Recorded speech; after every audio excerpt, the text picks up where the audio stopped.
We're happy to have Robert Leclerc with us. Robert is the founder, director, and CEO of Leclerc's Martial Arts, which is comprised of 5 locations across the Hudson Valley in New York that service more than 650 students. So a thriving after-school program is actually part of Robert's 5 schools. And today he is going to share the steps he and his team took to build and enhance their after-school program. Before turning the floor over to Robert, just a few housekeeping notes. We ask that you turn on your video if you're comfortable doing so. It helps us get the most out of today's webinar. And also, if you have any questions throughout today's webinar, feel free to drop it in the chat and we'll do our best to answer each question. So without further ado, I'll hand it over to Robert. Okay, so let's start with just discussing the after-school program and the first goal that you should establish as a school owner is deciding how you want to run your after-school program. Is your after-school program going to be something that is going to take over class time because you want to really focus on growing the numbers in that, or is it an additional service that you're providing to your families?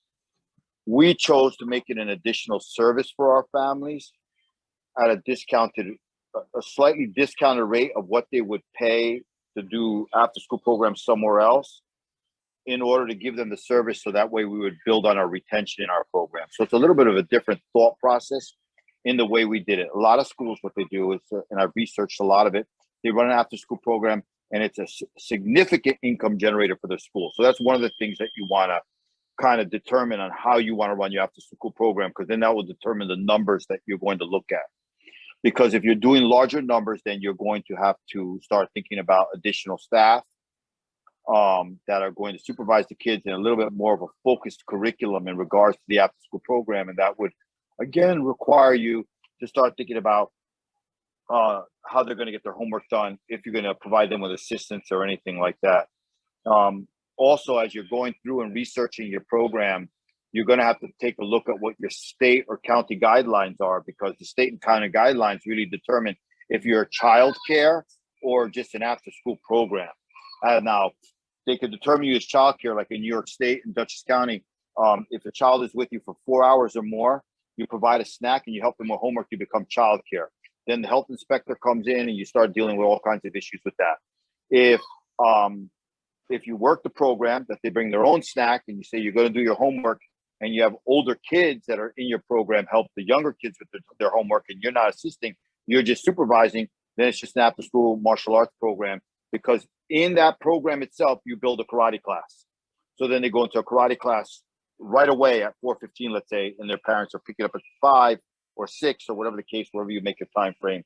And that will assist in regards to the guidelines that you may have to meet on a county level or state level in regards to daycare versus an after-school martial arts program. So you want to be careful with that. That would be the first thing that you have to determine.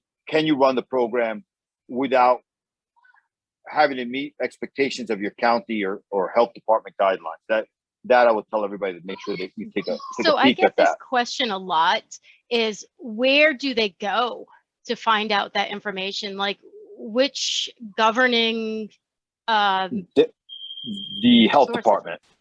It's the health department. Yep, it's the health department, because the health department will come in and I have schools in Connecticut that I mentor also, and in some other states. And like Connecticut, it's the health department. They want to come in, make sure you have a water fountain. They come in and make sure that you have proper first aid kit. They come through and look at a number of different things, and they're like, okay, you can now have this program in here. But if you name it something else, and you keep it at a certain number and a certain amount of hours, then you kind of don't have to do that. Like a real quick, like, take off our summer camp. We have 5 locations, and we only take 9 kids per location. And because we only take 9 kids per location, we don't have to do anything with the health department. Now we can combine the camps. We can do different things with them, but when we're transporting them anywhere, it's only 9 kids in each vehicle, so then they don't bother us. So again, it's worth looking into, because honestly, it could be a significant issue for some school owners. Let's say they have a 1,000 square foot school or 1,500 square foot school. Health department comes in, and actually somebody locally had that issue. They have a school of 2,000 square feet, and they had 40 people in the summer camp. The health department went crazy. You have to pay attention to what those guidelines are for daycare versus just an after school program. As you're going and researching this and you're deciding that you want to run an after school program, you have to figure out the price point. We kind of looked at what daycares were charging, and then there's a program in the area. Excuse me a second. What's the name of the program? It's called Healthy Kids. Sorry, that's as I asked my operation master. It's called Healthy Kids. They're probably the cheapest program in the area. So we didn't want to price ourselves out, but at the same time, we had to make sure that we were selling the program properly and making sure that the brand of it was also coinciding with the brand of our normal enrollment, saying that we're working on character development, we're working on peak performance coaching and all those things. So what we wanted to make sure is that we devised a way of selling the after school program in a PowerPoint, like I showed in the last one that I shared with you in the last time I spoke.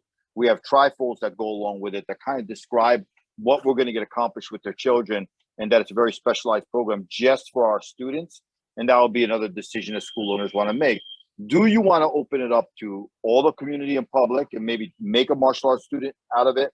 Or do you want to just do it as a service for your students? We find it's easier saying to people when they call us, if you want to utilize our after school program, you have to be a student of our school because we highly discount it for our students. So then we go right to the enrollment with them. So we're not trying to get them. We don't want to work backwards in our school. That's how we focus on making them a student and then providing them the after school program. So that way, when after school ends, we still have them as a martial arts student in the summer and so on. But some schools will you can do it. You can advertise and say, we're running after school program for everybody. You get martial arts out of it as a byproduct. So those are two different ways that you can do it. And that's why we keep the cost kind of low, because the after school program cost for us goes from, we do it in two sections. We either have somebody purchase an entire year, a school year, which is 9 months, or they do the first 4 months and then the next 4.5 months, or they go monthly and they can do it for a half a year and cancel by January if they don't want to do the second half. So we try to make it very versatile for people, so that way they can budget it into their lives, but the karate tuition is always the same. Because I've heard people have horror stories. They do after school program, kid wants to quit, now they lose $400 a month or $500 a month rather than just the after school program, and they're still a martial arts student. So for myself personally and my team, we focus on everybody being martial artists first, and then we have additional services that we provide. Again, that works for us. It may not what a school owner may want to do. He may want to say, hey, I want to charge them $500 a month for after school program. I'm not worried about them being a karate student. And if I give them 2 classes, that's fine. And that's, again, up to what people would like to do. We want to make sure that if a parent goes, oh, my budget is really tight this month, and I'm going to have grandma watch my child, we want to be able to look at them and go, that's not a problem. We respect that. But you did, what was the benefit that you came to our program looking for? We turn it right back around and go, well, you really wanted this, so the martial arts classes are still here for you. Let's work out a class for you to continue to do that, because we don't want to lose them entirely. So that's why we work it that way. And probably the cause of that is our demographic doesn't lead us to have hundreds of people coming into our program. If you're maybe in New York City, the Bronx, you're in a much rural area where there's tons of people coming, yeah, you could probably get away with upsetting a couple people and you lose them, but we don't want to lose our students. So that's one of our main focuses. So that's kind of like finding your price point is important, and how you want to charge your students. So we charge our students from September 1st to June 1st. The payments are always on the 1st of the month, so that way they get a full month. We also do two payments. They could come 2 to 3 times a week, or 4 to 5.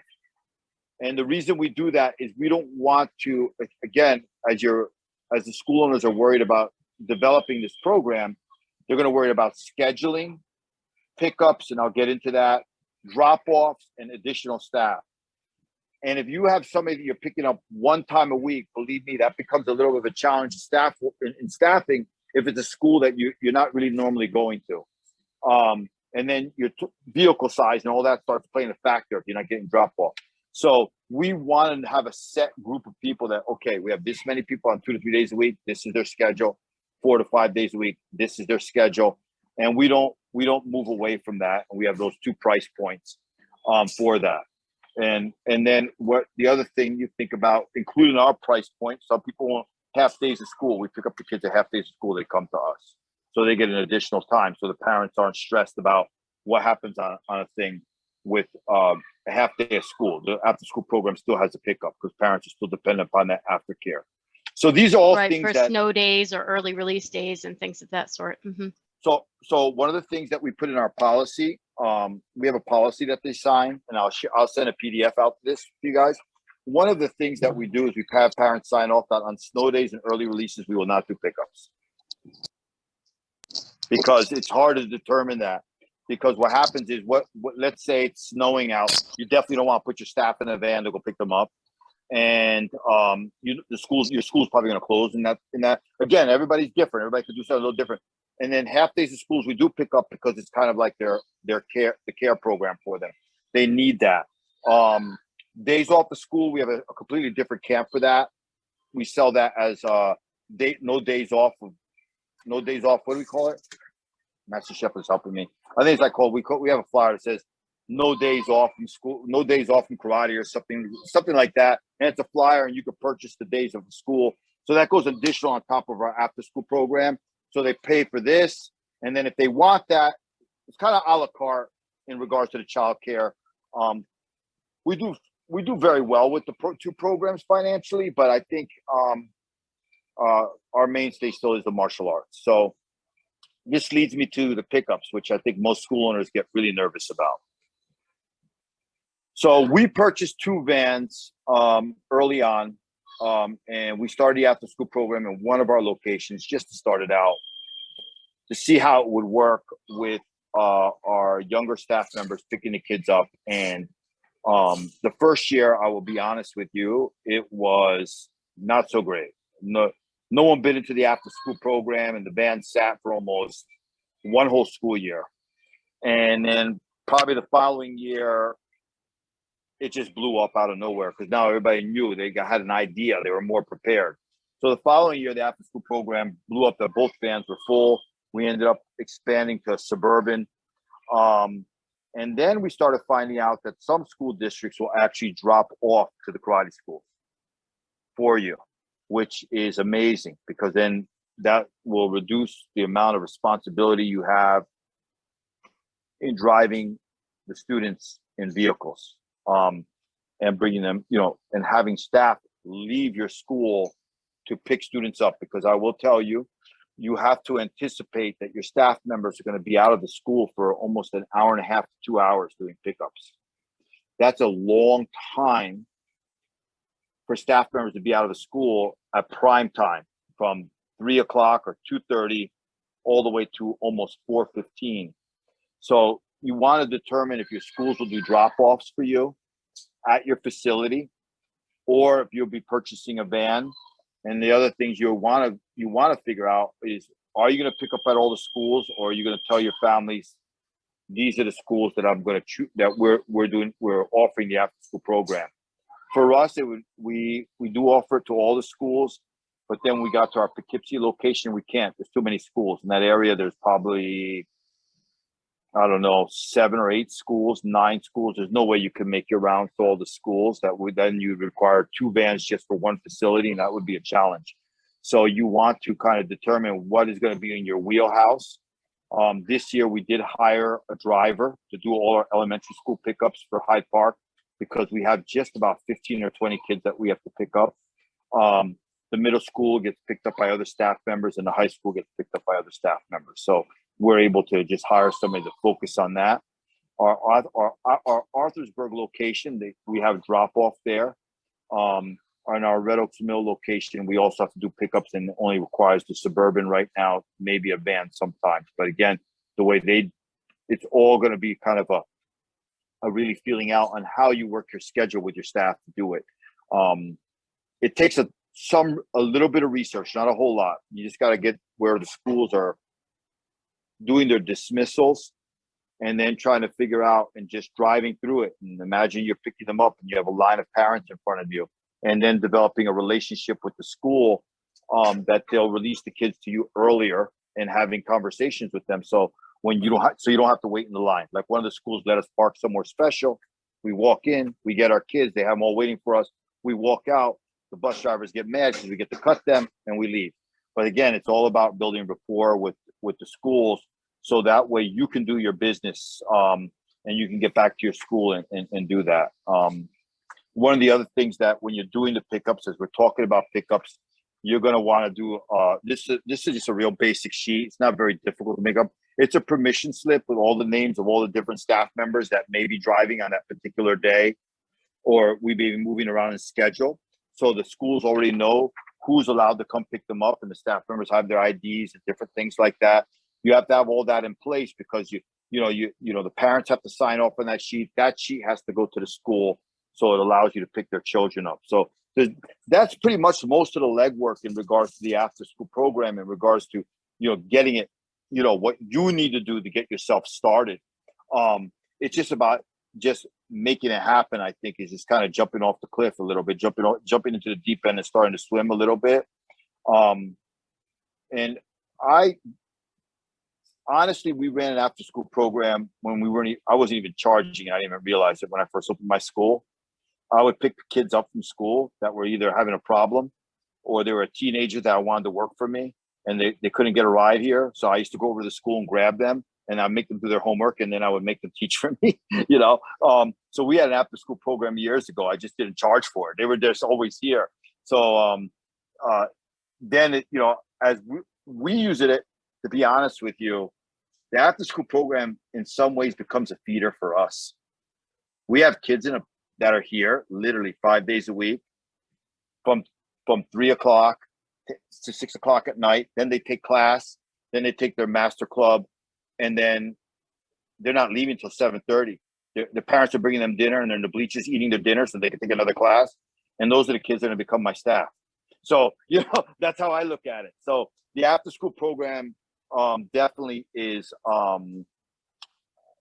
very beneficial if you want it to be. It doesn't just have to be a financial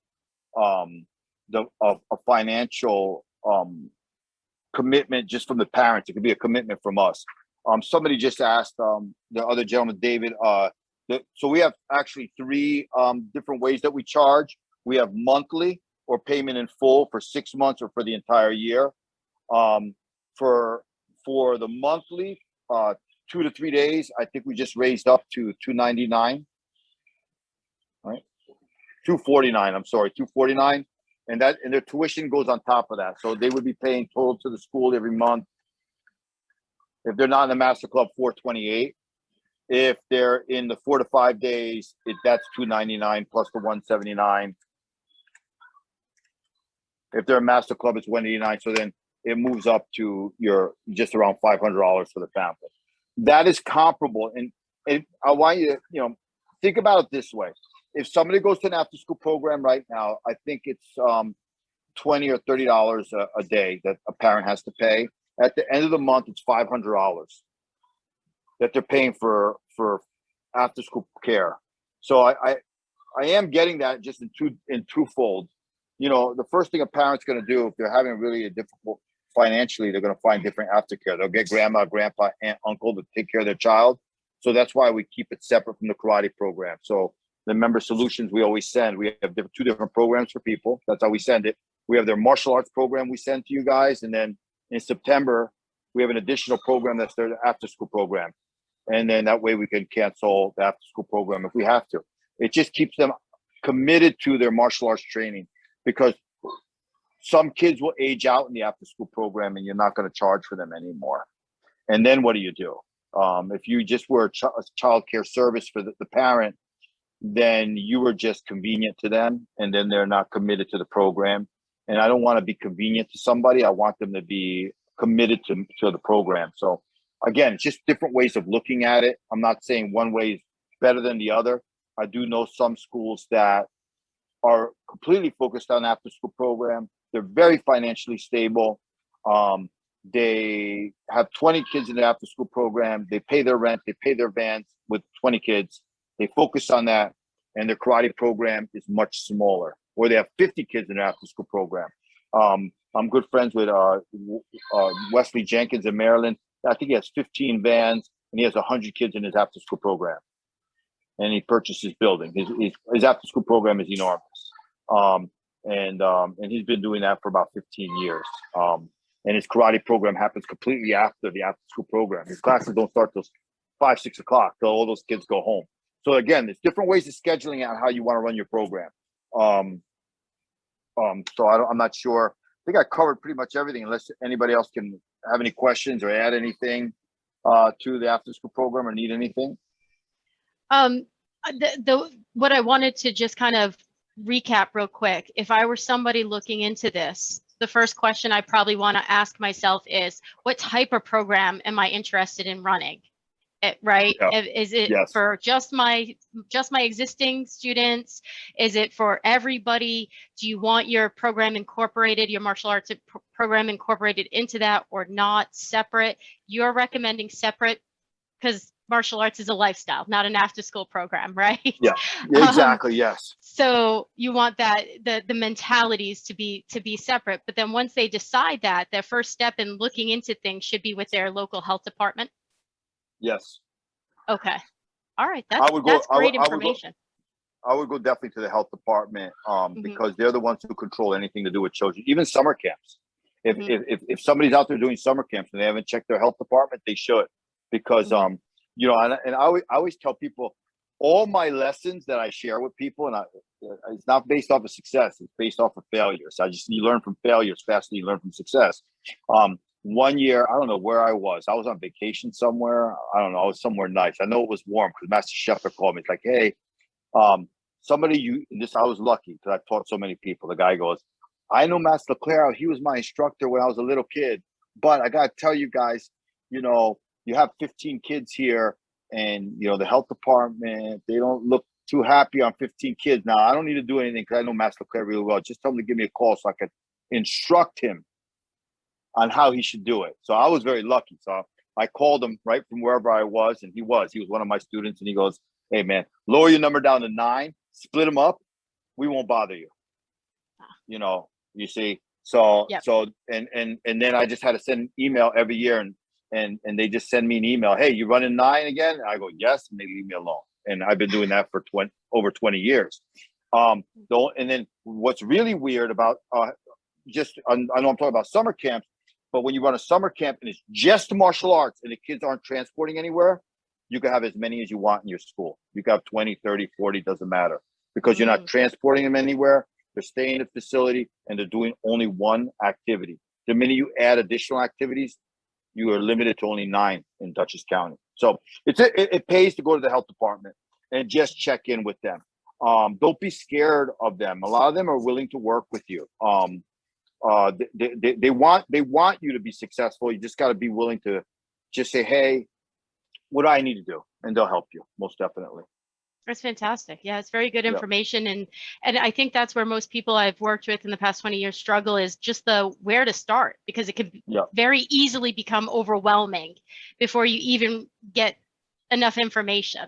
So that's great advice. Thank you.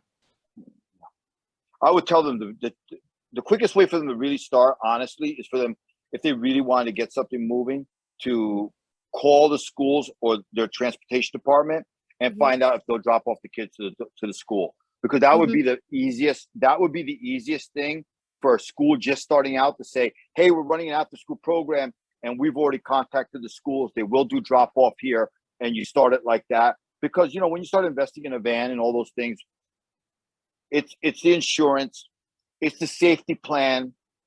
We train our staff on how to drive the van, because we want to make sure that we're doing all the things.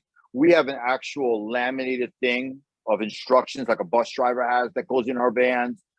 There's a lot of things that go into driving vans. And I know everybody says, hey, we're going to buy a van and we're going to do it. You have to have booster seats. We have like 15 booster seats. You have to have all those things in place. So some of these schools that are really worried, I would check and see if the schools would drop off. Some school districts are really nice. They'll be like, okay, we'll drop them off to you, not a problem. Some are going to, like Hyde Park, will say no. They said no to us, and we understand why. I've been here for 25 years. There was a van accident 20 years ago, so they don't want to drive anybody where they don't want them to get dropped off anywhere or to make any additional driving. So that's something important. All right. It looks like David has a question there. He's just to confirm, because I too am in New York State. Are you running as a single sport exemption? A single sport exemption. I've never heard that term. Let me see. They've never mentioned anything like that to me. I'd have to look that up actually. Because I was recently I've talked. Is he talking about summer camps, David? Are you talking about summer camps?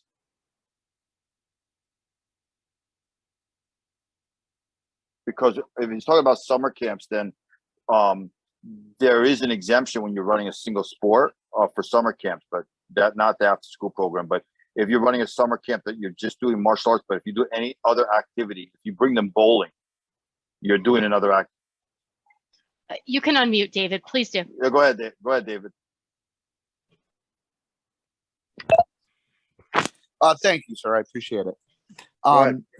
So we've been, after COVID, I have 3 locations in the Finger Lakes region, and really looking at starting an after school program and then doing the research, going to the health department, doing all that kind of stuff. Yeah. I ran into the similar kind of situation with you and what you've laid out here, which is if you start providing a snack or if you're there for longer periods of time, you're considered a daycare. However, in the research of that, I came across some of that wording of a single sport exemption. If they just come there, only do their sport. We do Taekwondo. So if you do sport Taekwondo, it's purely sport Taekwondo, no help with their homework, no daycare services provided, then you did not have to register as a daycare. So exactly. But I was worried a little bit, if I'm honest. I haven't started this program yet, largely because I'm a little bit worried, insurance, stuff like that. What happens if they come and shut me down, that kind of thing. If they say, no, you are a daycare. No, as long as you're not helping them with their homework, you're fine. That's where you really got into a problem. And I'm going to be honest. I'll be very honest with you with our program. Man, half the kids come with no homework. Yeah. From grade 5 and below, I'm like, hey, you got homework today? So what we did was we have stacks of books. So we have the kids read for 20 minutes. And because we do a lot of peak performance coaching, what we do is we pull out we have poster boards that we get. We have we have different character development activities that they can do, or we put them in the class right away, depending on the rank. And some kids will take 2 classes in a row. So we're not having them sit back there stagnant. Because I'll be honest with you, I'll tell you, one of the things that I find, and I discuss it with my own staff, is the kids end up sitting back there, not knowing, twiddling the thumbs and drawing or something, and that will get the parents to complain faster than anything. So what we do is we immediately put them on the floor. We put them in a uniform. They start training. They get extra training. They get better. They're excited about that, and it works out better that way. But as long as you don't do snacks and you don't help them with homework, you're all right. They can provide. They can bring their own snack. They can have their own snack. So if they have their own snack, you're good. So that you're good, David. You're good. Yeah. So the other thing that I will tell you, be careful the van that you buy.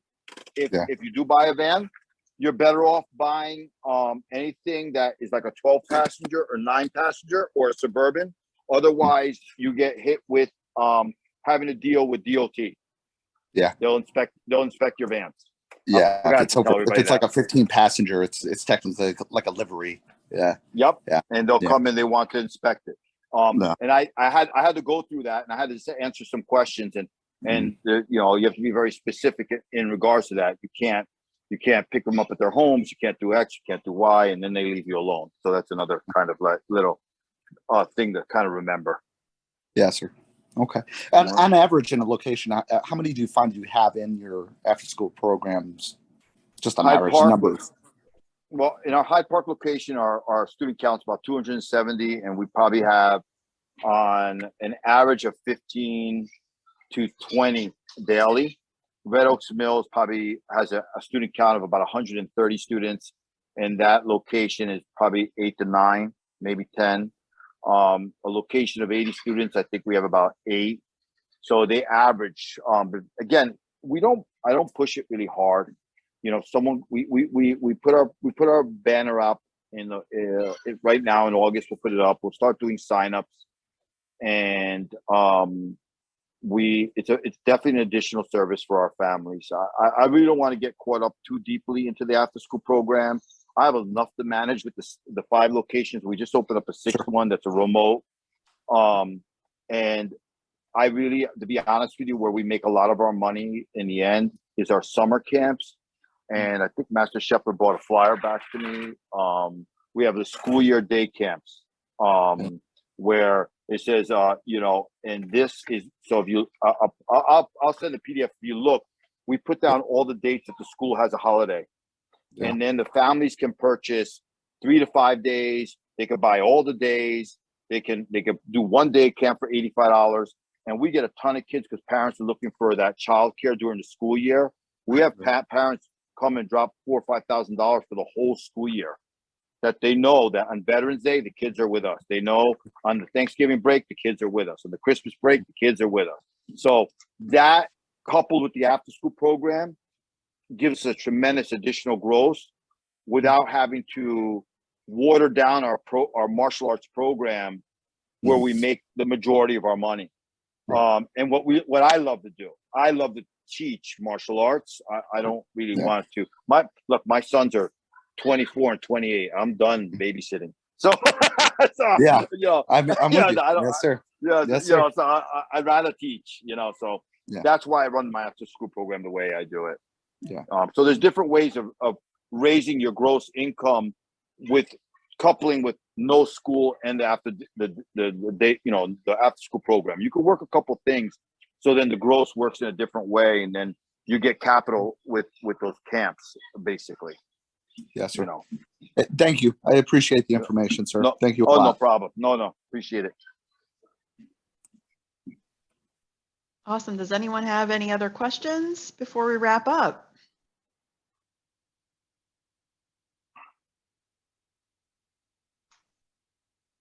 All right. Quiet. It's quiet. Yeah. Thank you for all the great pointers, Robert. I really like that school day camp idea. That's really cool. We will, as we wrap up here, be sending out today's recording along with some back to school marketing and planning resources. So be sure to look out for that email with the recording and the resources. And thank you, Robert, for the presentation. No, thank you for all your pointers. I loved it. Was so well organized. Awesome job. And thank you all for joining today's webinar. Have a great day. No problem. Take care. I'll send you the PDFs, Kristen, of everything. That would be awesome. Thank you. Yeah, no problem. Thank you so much. Have a great day. You No too. problem. Take care. Bye-bye. Bye-bye.